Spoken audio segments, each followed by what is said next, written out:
टांगों के सूक्ष्म व्यायाम। हालांकि ये एक्सरसाइजेज मैं अपने चैनल नित्यानंदम श्री पर वीडियो बनाकर दे चुका हूँ, लेकिन योग टीचर्स को जब हम सिखाने की बात करते हैं तो बहुत सारी बातें पीछे भी होती हैं, बिहाइंड द सीन जिसको हम कहते हैं, जिसके बारे में उसको पता होना चाहिए योग टीचर को। तो थोड़ा बहुत एक्सप्लेनेशन तो बनता है। तो माइक्रो एक्सरसाइजेस का मतलब होता है छोटे छोटे व्यायाम। अब टांगों के छोटे छोटे व्यायाम या सूक्ष्म व्यायाम हम करने जा ही रहे हैं, तो मैं आपको बता दूं ये 12 का एक पैकेज है। हालांकि इसके अलावा भी बड़े एक्सरसाइजेज हैं, इसके हट के भी बहुत सारी चीज़ें हैं, लेकिन ये 12 का जो ये एक पैटर्न है, एक कंप्लीट एक्सरसाइज है। इसको आप याद कर सकते हैं, औरों को भी सिखा सकते हैं। जब कोई याद कर लेता है तो उसे बड़ा अच्छा लगता है, बड़ा इजी लगता है किसी को भी सिखाना। मैं 2 सेकंड में आपको 2 मिनट में मतलब आपको मैं इजीली बता दूं कि किस किस को कराना आपने। एक तो क्लास में किसी को भी कराया जा सकता है, योग से पहले, बाद में, बीच में, प्राणायाम के बाद, जब टांगे थक गई तो जनरली किया जा सकता है। स्वस्थ व्यक्ति, बीमार, बच्चा, बूढ़ा सब करें। जो व्यक्ति नहीं बैठ सकता, जैसे मान लो बुजुर्ग है, बहुत ज़्यादा कंडीशन खराब है, शरीर इतना नहीं चला सकता, तो उस व्यक्ति को सेम एक्सरसाइजेज आप लेटा के भी करा सकते हैं। जैसे मैं बैठा हूँ इस तरह से, मैंने हाथ ऐसे पीछे रख लिए, इसको कहते हैं स्टाफ पोज या फिर दंड आसन। तो ऐसे हाथ पीछे रख लिए, हाथों पे वजन नहीं डालना है, बस हाथों को सपोर्ट लेने के लिए रख लेना है। तो मैंने ये बैठ गया इसमें। अब कोई व्यक्ति इतने में भी नहीं कर पाएगा ये एक्सरसाइजेस, तो उसको लिटा के करा दो जितनी वो कर सकता है। तो ये बात एक नई हो गई आपके लिए, योग टीचर्स के लिए। कई बार अब मैं आपको बता दूं कि जैसे कईयों को क्रैम्प्स पड़ जाते हैं, नस पे नस चढ़ गई, पैर की उंगली चढ़ जाती, फिर वो दर्द करती है। नस पे नस चढ़ना, सुन्न हो जाना, पैर में चींटियां चलना या दर्द एकदम उठना, और टांगे कमजोर हैं, वेरिकोज वेन्स हैं, शरीर को कभी चलाया नहीं, सब लोगों को आप कराइए। तो ये पहले टांगे सामने खोली, हाथ साइड पे रखे और पहला व्यायाम, हाँ, पैरों की उंगलियों को कस के दबाया। तो जिनके जोड़ थोड़े स्टिफ होंगे, हो सकता है आवाजें करें, टक टक की आवाज आए जोड़ों के चलने पर, तो ये कोई वरी की बात नहीं है, क्योंकि अब ये बॉडी का एज है, लास्ट पॉइंट है, तो यहाँ पे सारी नसें टर्न करती हैं। जब सारी नसें टर्न कर रही हैं तो यहाँ पे ज़्यादा गुंजाइश होती है ब्लड का फ्लो कम पड़ने की, या फिर यहाँ पे ज़्यादा कैल्सिफिकेशन या कुछ टॉक्सिन्स रुकने की गुंजाइश होती है। तो हम यहाँ जब इसको प्रेस करते हैं ऐसे ऐसे, तो यहाँ से टॉक्सिन्स रिमूव होते हैं। आपको एक चीज़ मैं नोट करवा दूँ कि पूरी टांग में यहाँ से लेके यहाँ तक 3 जॉइंट हैं, 3, एक यहाँ, एक मिडल में, एक यहाँ पे, लेकिन इतनी सी उंगली में भी 2-3 जॉइंट हैं। हाथों में तो 3 है, पैरों में 1 और 1, 2, 3 है, पैरों में भी 3 है। तो ये 3 जॉइंट हैं। हालांकि ये इतने ज़्यादा फ्री नहीं होते, सारे के सारे बहुत ज़्यादा अलग अलग डायरेक्शन में मूव नहीं कर सकते, लेकिन फिर भी जॉइंट तो जॉइंट हैं, तो उनको भी स्मूथ रखना आपका फ़र्ज़ है। और जो नाड़ी आपके पैर के अंगूठे में है वो आपके ब्रेन तक जाती है। इसी तरह अलग अलग उंगलियों की नाड़ियां हैं तो अलग अलग बॉडी पार्ट्स में जाती हैं। आप कैसे कह सकते हैं कि ये बड़ी एक्सरसाइज इग्नोर करने वाली है या इसका कोई यूज़ नहीं है? आप रजाई में बैठे हैं, आप कंबल में बैठे हैं, कोई पेशेंट बीमार है, डॉक्टर ने कहा रेस्ट करो, वो बैठा बैठा बेड पे छोटे छोटे व्यायाम कर सकता है। तो ये पहला व्यायाम था, इसमें हम कस के दबा के रख लिया और फिर पीछे कस के ऐसे दबा लिया। इस तरह भी कर सकते हैं, फास्ट भी और स्लो भी, वो अपनी एंजॉयमेंट है, अपना एक फीलिंग किसमें आपको अच्छी आती है आप उसको कर सकते हो। दूसरे नंबर पे पूरे पैरों को सामने प्रेस किया, साथ साथ में लंबी श्वासें लेते रहें, क्योंकि मैं बोल रहा हूं, मैं बार बार लंबी श्वासें नहीं ले पाऊंगा।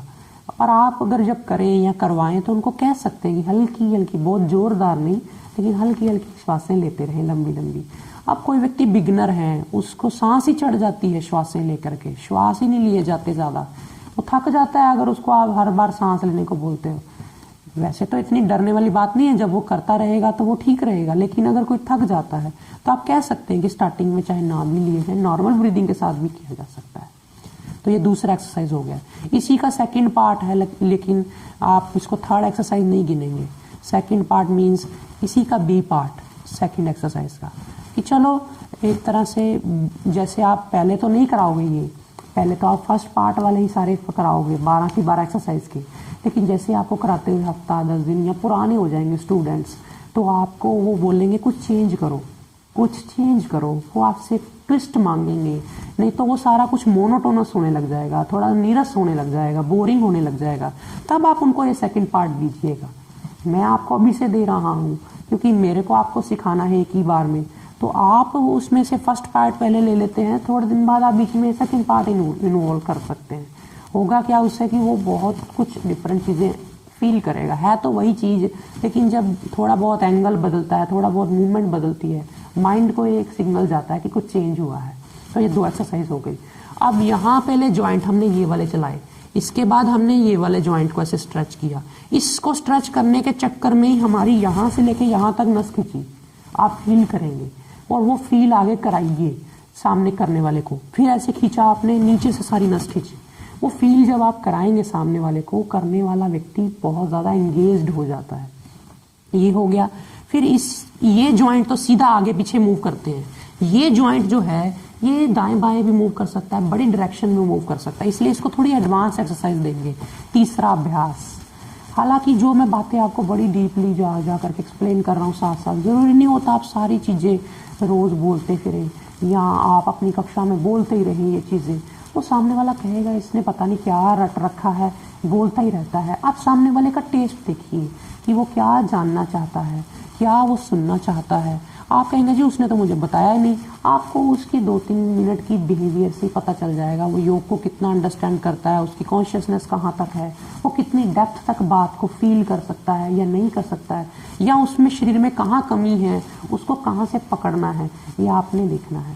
यही योगा प्रैक्टिशनर की खूबसूरती होती है। मैंने दोनों तरफ रोटेट कर लिया, सीधा भी उल्टा भी। जहाँ हम एक तरफ कोई चीज़ घुमाते हैं तो वो अंडरस्टूड होता है योग टीचर्स के लिए कि उल्टा भी घुमाना पड़ेगा। ये मैं कहीं पर भूल भी जाया करूँगा, मैं इतना याद नहीं भी रख पाऊँगा, या कहीं बता भी दिया करूँगा, लेकिन आपने याद रखना है। अब जैसे वो 3 व्यायाम हुए, ये चौथा हो गया। इसमें जब आप ऐसे अंगूठे अंदर लगाते हो जमीन पर, ये अंगूठे जमीन पर टच कर रहे हैं, किसी किसी के नहीं भी करेंगे, वो बड़ा तड़फेगा कि मेरे से तो होता ही नहीं है, तो कोई बात नहीं, कोशिश करो। जब आप इसको ऐसे मूव करते हैं तो ये चीज़ आपकी जो है ये उठ जाती है ज़मीन से, तो कोई प्रॉब्लम नहीं है, आपके घुटने आपस में मिल जाते हैं, कोई बढ़िया है, ये कोई दिक्कत नहीं। तो इस तरह से आपने कर लिया। ये 4 व्यायाम हो गए। 4 व्यायाम के बाद 5वां व्यायाम। 5वें व्यायाम में क्या करना है आपने, मैं आपको दिखा रहा हूँ, ये नीज है, नीज को ऐसे थाई मसल को स्ट्रेच करके अपनी तरफ थाई मसल्स की मदद से ये आपने ऊपर की बोन को हिलाना है। घुटने के ऊपर की पटेला बोन जो होती है, चप्पणी जो होती है, तो उसको आपने हिलाना है। अब ये कई लोग कहेंगे कि ये बड़ा इजी सा है, कोई हार्ड सी एक्सरसाइज कराओ। इसका मतलब कि वो व्यक्ति इसमें इन्वॉल्व नहीं हो रहा, उसको वो एंजॉय नहीं कर रहा है एक्सरसाइज, या तो आपके उसको अपील कराने में कमी रह गई, या वो ऑलरेडी बड़ी उसकी बॉडी खुली हुई है, अब उसको ये चीज़ों की नीड नहीं लग रही, तब आपको ऐसे अपनी क्लास में ऐसी चीज़ें नहीं करानी चाहिए। ये तो वहाँ कराने वाली हैं जहाँ लोग बड़े जमे हुए हैं, बड़े फ्रीज हैं, कभी योग नहीं किया, बॉडियाँ स्टिफ हो गई हैं, होता कुछ है नहीं, ऊपर ना हाथ उठ रहे हैं ना नीचे जा रहे हैं, बॉडी ऐसे टाइप के लोगों को आप ये जब कराते हैं, बाकी भी कभी कभी कर सकते हैं काफ़ी थके हुए होने के बाद, थोड़ा बॉडी को खोलने के लिए बीच बीच में एक एक चीज़ आप 12 में से एक एक दो कोई पकड़ के अपने माइंड के हिसाब से कहीं भी डाल सकते हो अपनी योग क्लास को फिल करने के लिए, कि वो क्लास आपकी थोड़ी भरी भरी हो जाए। यानी कि आप बीच में जैसे कुछ प्राणायाम करके हटे हैं, थक गए हैं, तो अनुलोम विलोम करके थके हैं, तो आप उसको कह सकते हैं कि चलो अनुलोम विलोम करके थके हैं तो हाथ ही घुमा लो, चलो टांगे बैठ के थक गई हैं तो चलो टांगे सामने खोल के पटक ही लो। तो ये चीज़ें वहाँ पे भी फिल हो जाती हैं, 12 इकट्ठे ना भी कभी कराए जाए तो। ये था नी को ऐसे स्ट्रेच करने का एक्सरसाइज।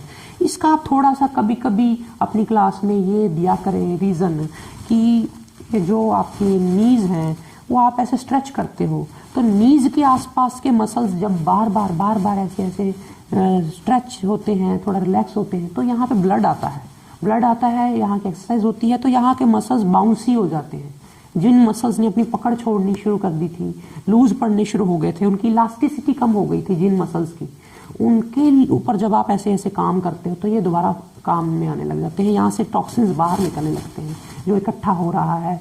कई लोग डॉक्टरों के पास जाके सिरिंज से पानी निकलवा रहे हैं, कई कुछ करा रहे हैं। आप थोड़ा दिन इसको ऐसे ऐसे चलाइए, खड़े हो करके भी इसको किया जा सकता है ये व्यायाम को, केला। तो इससे 100 बार चला ले कोई व्यक्ति सुबह शाम, तो देखेगा कि थोड़े दिन में नीज बड़े अच्छे होने लगे, स्मूथ होने लगे, आवाजें आनी कम हो गई, क्योंकि वहां पे ब्लड जाना लग गया ज्यादा। बाकी बॉडी रेस्ट में है, अब एक बॉडी का पार्ट मूव हो रहा है, जाहिर सी बात है पूरी बॉडी ने ही जोर लगा देना है कि यहाँ कुछ मूवमेंट हो रही है, यहाँ एनर्जी की जरूरत है और यहाँ ब्लड भेजो। तो ये तो एक डायरेक्ट एक समझ आने वाली बात है। तो इस तरह से घुटनों को चला लिया। घोड़ा भी खड़ा खड़ा ऐसे घुटने चलाता रहता है, तब भी आपने देखा होगा कभी जिंदगी में वो लेटता नहीं। बहुत रेयर चांस होता है कि कभी घोड़ा लेटे, वो वैसे लेटता नहीं है। मैं कर रहा हूँ साथ साथ एक्सरसाइजेज। इसी तरह आपको देखना है कि आप अपनी क्लास में अगर कोई एक्सप्लेनेशन दे रहे हो तो सामने वाले की प्रैक्टिस खराब नहीं होनी चाहिए। वो ये ना सोचे कि ये घंटे की क्लास में ये तो बोलता ही रहा, इसने कराया तो कुछ है नहीं। ये चीजें आपको साथ साथ लेके चलनी है। हो सकता है उसका टाइम निकल गया हो एक्सरसाइज का, अब मैं करे जा रहा हूँ क्योंकि मेरे को कोई डर नहीं है कि आप मुझे गलत कहोगे।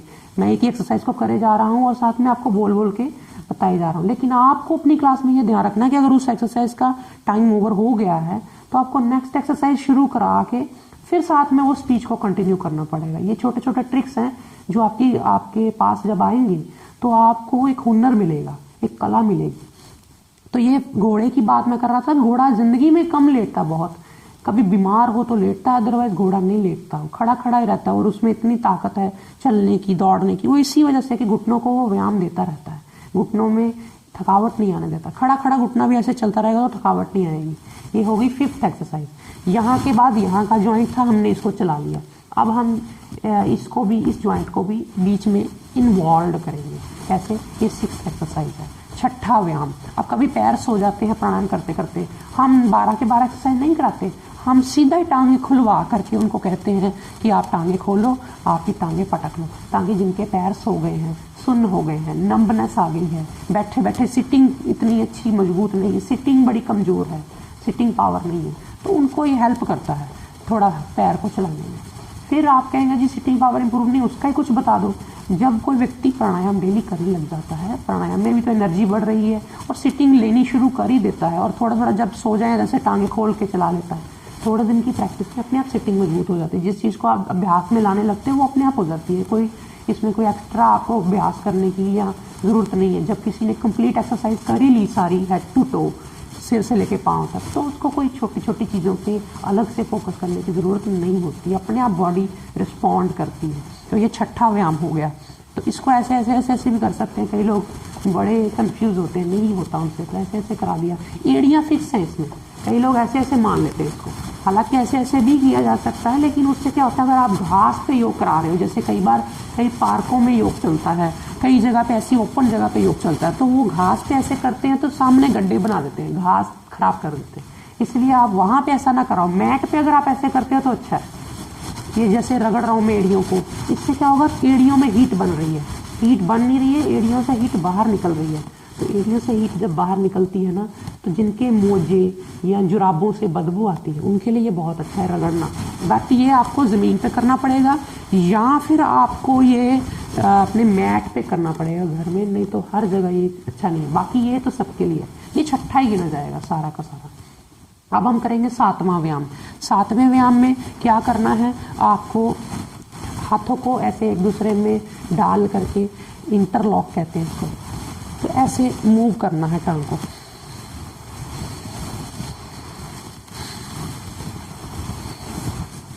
आप बोलेंगे जी उठाते वक्त सांस लेना है कि छोड़ते वक्त सांस लेना है। वैसे तो यही होता है रूल की कोई भी एक्टिविटी स्टार्ट करने लगे हो, स्टार्ट के साथ इनहेल, क्लोजिंग के साथ एक्सहेल। बट इतना मेजर इशू नहीं है, अगर कहीं भी हो जाए, सांस लिया गया छोड़ा गया, तो कोई बहुत बड़ा इशू नहीं है। तो कई बार नहीं सिंक्रोनाइज हो पाता, कोई 2-4 में से कोई एक सांस ऐसी चली जाती है कि जो आपका ध्यान कहीं और था या आपने कुछ बोला था तो आपकी सांस छोड़ते वक्त यहाँ ले ली, तो कुछ नहीं होगा। ये सांसें बस साथ में लेनी है। आप बोलोगे ये कितनी बेवकूफ़ी वाली बातें करता रहता है, हर एक छोटी छोटी बात को ऐसे लेकर के।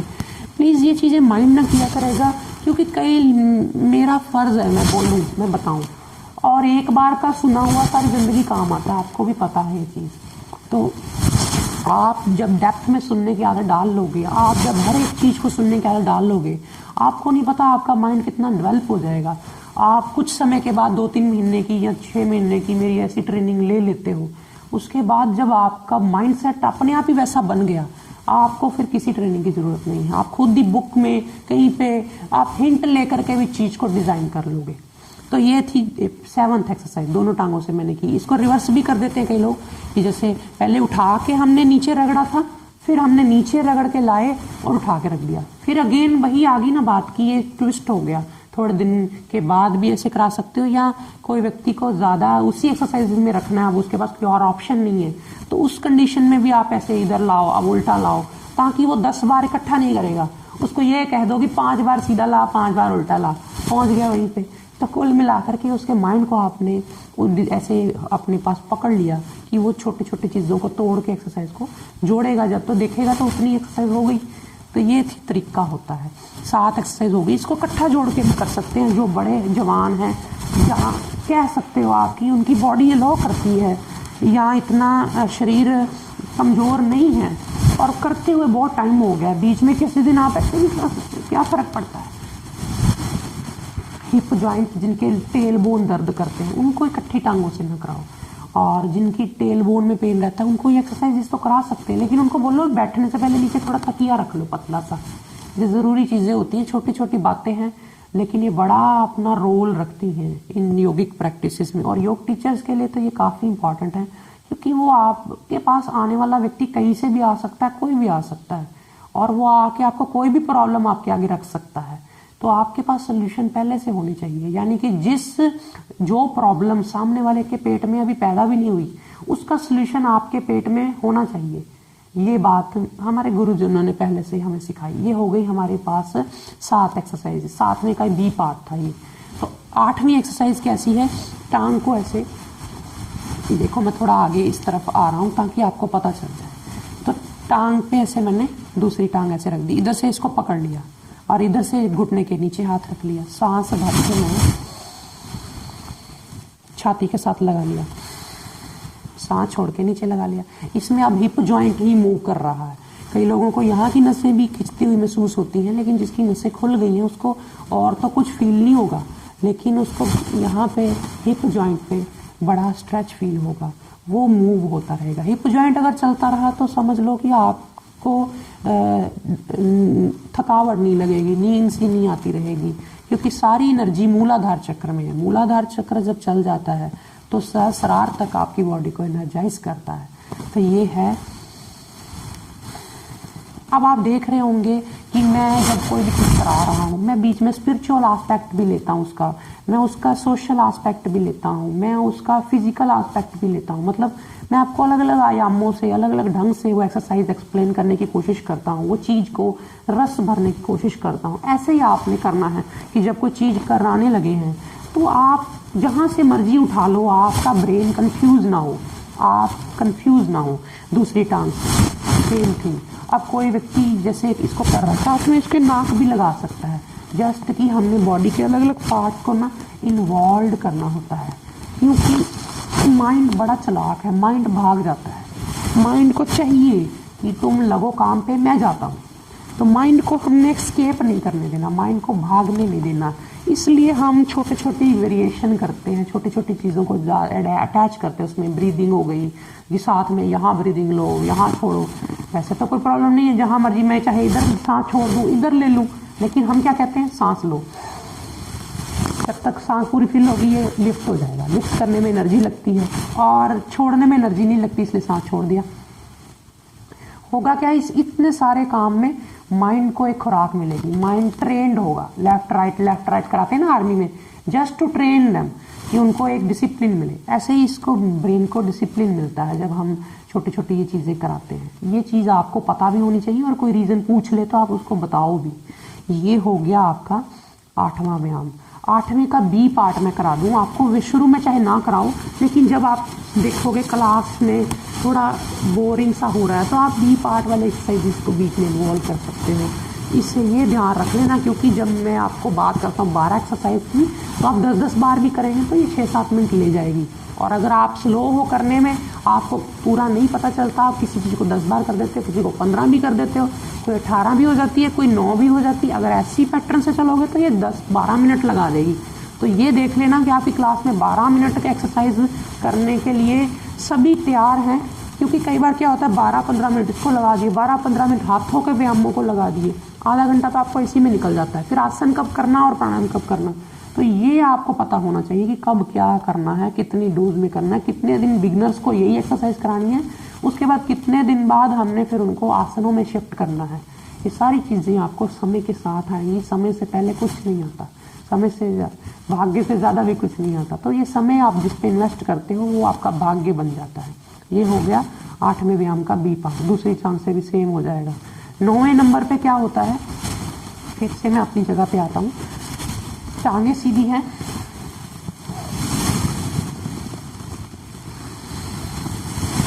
सांस छोड़ा आगे। मैं पूरा का पूरा टच भी कर सकता हूँ माथा यहाँ पे, पर मैं टच नहीं कर रहा, जानबूझ के नहीं कर रहा, क्योंकि यहीं तक कराओ आप। मैं क्यों यहाँ तक करने की बात कर रहा हूँ कि किसी को शुरू में बिगनर्स को डिफिकल्ट टास्क ना दो। बिगनर्स को अगर डिफिकल्ट टास्क दोगे ना तो वो भाग जाएंगे, वो कहेंगे नहीं हमसे नहीं होता, ये तो बड़ा ही मुश्किल है, ऐसे कैसे होगा, हमसे क्या होगा। तो उनको जस्ट पहले स्टार्टिंग में इन्वॉल्व करो। जब एडवांस हो गए हैं तो उनको बोलो हाँ जी अब माथा नीचे लगा दो, तो हाँ जी अब माथा नीचे लग गया, अब हाथ आगे कर दो।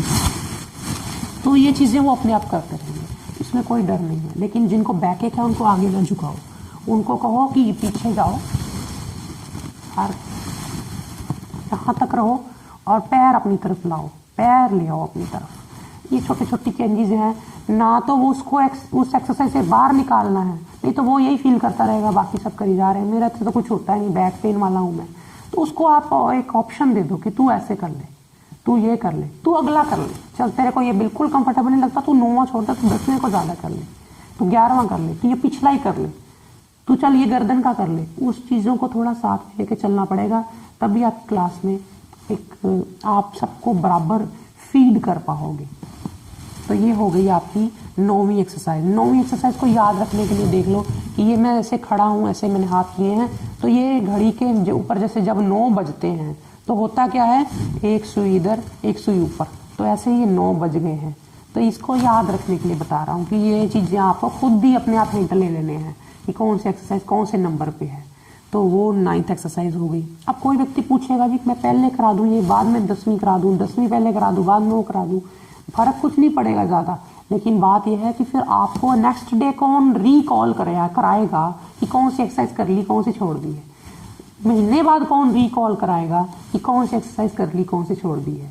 जब आप एक चीज़ को एक फिक्स जगह पर रख देते हो तो आपके लिए भी आसान हो जाता है, आपके स्टूडेंट्स के लिए भी आसान हो जाता है उसको पकड़ना कि कहाँ गलती रहेगी, कहाँ कमी रहेगी, कितना हो पाया कितना नहीं हो पाया। इसलिए हम एक जगह पे उसको एक्सरसाइज को रखते हैं। और दूसरा रीज़न ये भी है उस एक्सरसाइज को सेम जगह पे रखने का कि आपने उस जॉइंट से शुरू किया था और यहाँ धीरे धीरे इस जॉइंट तक पहुँच गए। अब मैं बोलूँ कि सबसे पहले आप ये वाला जॉइंट को चलाएंगे, ऐसे चलाएंगे, तेज वाले एक्सरसाइज कर लें, बाद में बिठा के लास्ट पे मैं ऐसे ऐसे कराता रहूँ। पहले मैंने रनिंग करा दी, पहले मैंने वॉक करा, मैंने बड़ा भगा दिया उसको, बाद में कहूँ लाओ जी अब पैरों की उंगलियों चलाते हैं, उसमें फिर पैरों की उंगलियों को चलाने का क्या लॉजिक रह गया। पहले हमेशा स्टार्ट होती है एक्सरसाइज स्लो से, पहले ट्रेन चलती है तो स्लो से चलती है, धीरे धीरे धीरे धीरे अपनी पूरी फुल स्पीड में आती है। तो ये थी 9 एक्सरसाइजेज। तो आपने देखा होगा जब मैं ये हाथ छोड़ देता हूँ तो मेरे यहाँ थोड़ा सा कुब निकल आता है, कुब बढ़ आ जाता है। तो इसलिए ये भी ज़रूरी है कि ये हाथ रखे गए तो एक सपोर्ट मिल जाती है। हर इंसान की अपनी अपनी एक लिमिटेशंस होती हैं, तो वो इस हेल्प लेने से लिमिटेशंस कवर हो जाती हैं। तो ये था 9th एक्सरसाइजेज का पार्ट। अब हम करेंगे 10वां व्यायाम। 10वें व्यायाम में हम चक्की चलाएंगे। हाथों को इंटरलॉक कर लिया ना और इस तरह से घुमाना शुरू कर दिया। हाथ कई लोग ऐसे कर लेते हैं, ऐसे ऐसे कर देते हैं। आज भी सुबह प्रैक्टिस करा रहा था लोगों को, तो जिसको भी मैं करा रहा था बीच में ऐसे ऐसे कर रहे थे ऐसे। तो ये चीज़ कई लोग ऐसे कर रहे थे, जा तो रहे थे आगे लेकिन पीछे ले आ, उनको पता नहीं चलता। कोई गलत नहीं है, कोई बुरा भी नहीं है, पर फायदा नहीं है। तो चीज़ को फिर प्रॉपर करो ना, डिसिप्लिन, यानी कि 100 जाने आप क्लास में कर रहे हैं तो 100 के 100 जब करें तो सबकी देखने में एक जैसी सिमेट्री लगे, तो वो भी तो काउंट करती है ना आपकी क्लास में।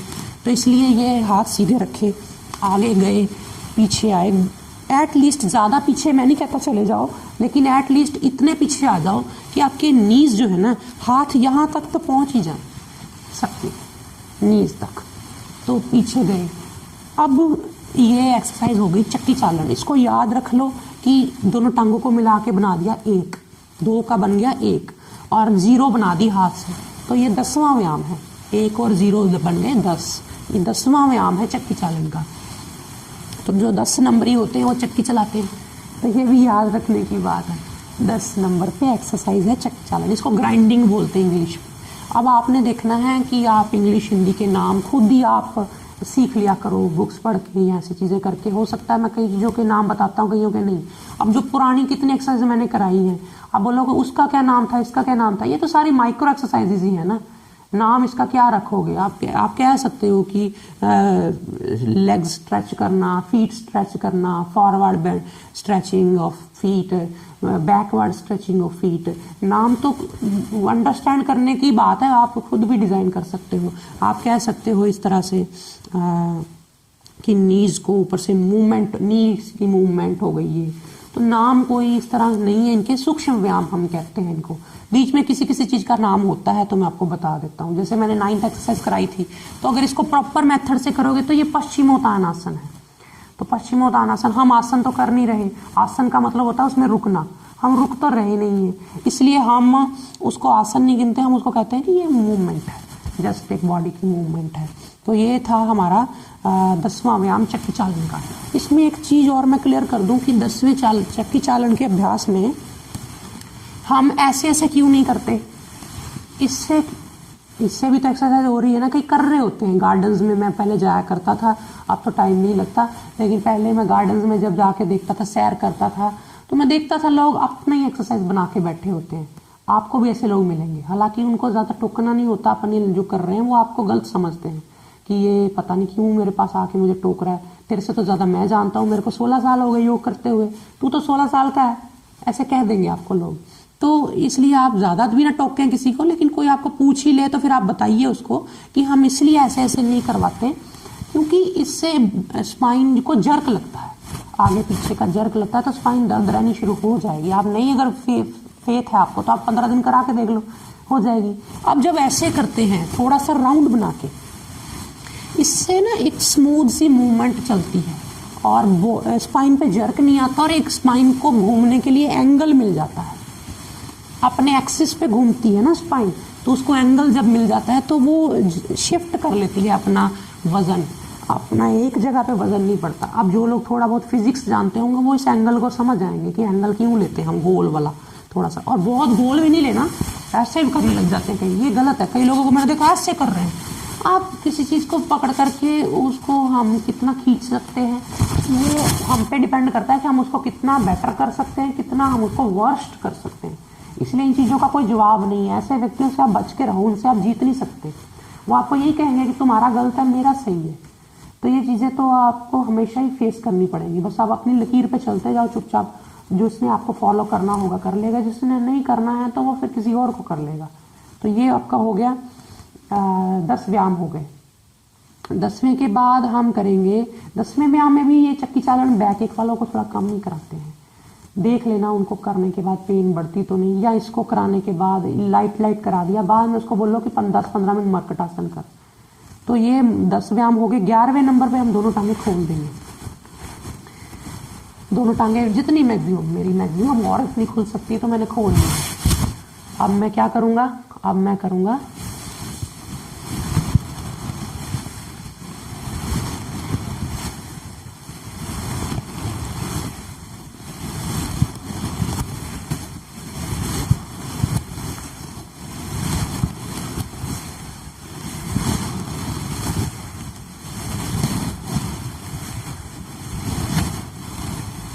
ये देखो, इसमें मैं ऐसे भी कर सकता हूँ। अगर मैं बिगनर हूँ तो, स्टार्टिंग है मेरी, तो मैं क्या करूँगा, ऐसे ऐसे ऐसे ऐसे ऐसे, मैं बीच में रुक रहा हूँ, क्यों स्पाइन को रेस्ट मिल जाती है, झटका नहीं मारती। कई लोग, मैंने एक लेडीज को मिला, वो ना उसने कभी एक्सरसाइज नहीं की, लेकिन एक दिन वो अपने घर के बाहर सड़क पे फोन सुन रही थी। हाँ, तो फोन सुनते सुनते उसके पीछे से 2 लड़के आए और उसका फोन खींच करके भागे। पैदल थे वो भी शायद, या मोटरसाइकिल पे होंगे, मुझे नहीं मालूम। तो वो उनके पीछे भागी। कितना भागी? शायद 5-7 गज, थोड़ा सा ही भागी, और भागने से उसकी स्पाइन जो है हिल गई, डिस्क स्लिप हो गई। 3 महीने 2 महीने बेड पे लेटी रही। देखो, अब ये है हमारी बॉडी का हाल कि हम 2 कदम भाग गए, हमारी स्लिप हो गई। तो इसलिए पहले ही आप, कोई व्यक्ति आपने ऐसे करा दिया, तो वो कर गया तो कर गया, नहीं करा तो वो कहेगा मेरी तो स्पाइन हिल गई। फिर आप क्या करोगे? आप बोलोगे ये कोई स्पाइन हिलने वाली एक्सरसाइज थी, बट उसको तो हो गया ना। तो इसलिए आपको मैं ऑप्शंस देता रहता हूँ बीच बीच में कि आपको किस लेवल का व्यक्ति आपके पास आता है, आप कैसे उसको मैनेज करोगे, ये आपने देखना है। ये मैं आपके साथ हमेशा नहीं आता रहूँगा बताने के लिए कि ऐसे ना ऐसे करो। तो ये है हमारा 11वां अभ्यास। इसमें कई लोग ऐसे ऐसे करने लग जाते, उनको करने दो अपना। मैं इसलिए ऐसे कराता हूँ कि जब आप ऐसे करते हो तो ये भी एक अलग एंगल में आपकी बॉडी स्ट्रेच कर रही है। इधर से आप ढीला छोड़ते हो तो इसका मतलब ये वाला स्ट्रेच तो आप ले रहे हो, इधर से आप स्ट्रेच नहीं ले रहे हो। तो जब हम मैक्सिमम बेनिफिट की बात करते हैं एटलीस्ट, क्योंकि जब आप प्रोफेशनल हो तो आप मैक्सिमम निकाल के दोगे ना उसको। एक व्यक्ति है जो अपने खुद के करने से जो बेनिफिट ले रहा है, आपके पास आने से अगर वो बढ़ जाता है बेनिफिट उसका, तो ये आपकी उसमें आपका कंट्रीब्यूशन है। तो इसलिए मैं आपको कहता हूँ कि जब आप कराने लगे हो तो मैक्सिमम स्ट्रेच वाली चीजें आप कराइए। ये 11 अभ्यास हो गए। 12वें नंबर पे, 12वां मतलब फाइनल एक्सरसाइज, लास्ट एक्सरसाइज जो है वो ये है, हाथों को इस तरह से पैरों की तलियां मिला के हाथों को ऊपर से ग्रिप कर लिया और बटरफ्लाई कर लिया। बटरफ्लाई को हम तितली आसन बोल देते हैं, या कई बार इसको हम बद्ध कोण आसन बोल देते हैं। बद्ध कोण का मतलब क्या है? बद्ध मतलब बंधा हुआ, कोण मतलब बंधे हुए आपकी बॉडी के एंगल या टांगे। तो ये आपने कर लिया बटरफ्लाई। अब कई लोग बटरफ्लाई तो उनसे होता नहीं, लेकिन बटरफ्राई बहुत खाते हैं। तो बटरफ्राई कम खाओ और बटरफ्लाई करो तो थाइज कम हो जाती हैं, पेल्विक एरिया हल्का हो जाता है। बल्कि यूट्रस की प्रॉब्लम है कई महिलाओं को, उनको कराओ। कंसीव नहीं हो रहा, उनको कराओ। पीरियड्स इरेगुलर हैं, उनको कराओ। ज़्यादा चोटें खाते रहते हैं, पैर्स हो जाते हैं, या और कितने इश्यूज होते हैं आपको पता है। आप जब, मैं सारी चीज़ें नहीं बोल पाऊंगा, जब आप सामने फेस करोगे पेशेंट अपना, तो आपको बहुत सारी चीज़ें माइंड में आएंगी। तो उस वक्त आपको देखना है कि आप क्या करा पाते हो उसको। ये होगी बटरफ्लाई। जो वीक हैं उनको ऐसे पकड़ के करा दो, उनको बोलो खुद ही पकड़ के करें। कहने का मतलब कि यदि तेज नहीं कर सकता, कोई व्यक्ति कहता है मैं तो नहीं पतला हो जाऊंगा, मेरे हिप जॉइंट तो ऑलरेडी पतले हैं, या मेरा जो पेल्विक एरिया तो ऑलरेडी बहुत पतला है, तुम मेरे को ना कराओ। तो उसको बोलो तुम ऐसे कर लो, तुम अगर बहुत ज़्यादा दर्दें हो रही है शरीर में, नहीं तुम इतने समर्थ हो तो ऐसे। तो वो एक तरह से ये हेल्प भी हो जाएगी, नीचे उसका टच करेगा नी, तो वो अपनी मदद दे देगा ऊपर से। तो ये 12 एक्सरसाइजेज हो गई सूक्ष्म व्यायाम टांगों के, और इसमें सारा कुछ इन्वॉल्व हो गया। नी पेन इन्वॉल्व हो गया, लेग्स की वीकनेस इन्वॉल्व हो गई, आपके जनरल बॉडी सारी ऊपर से लेके नीचे तक वैसे तो चल गई, लेकिन नीचे की तो सारी चल गई। तो ये था आज का वीडियो। आपको कैसा लगा मुझे नीचे कमेंट्स में ज़रूर बताना। क्या कमी रह गई मेरे सिखाने में, और आप क्या और इसमें और आपके माइंड में चीज़ें आ रही हैं नई नई इसको देखने के बाद, ये भी मुझे नीचे बताना। मुझे पढ़कर बहुत खुशी होगी, और जल्द ही मैं वादा करता हूँ फिर मैं एक नए एपिसोड के साथ आपको मिलूंगा। आज फिलहाल इतना ही। नमस्कारम।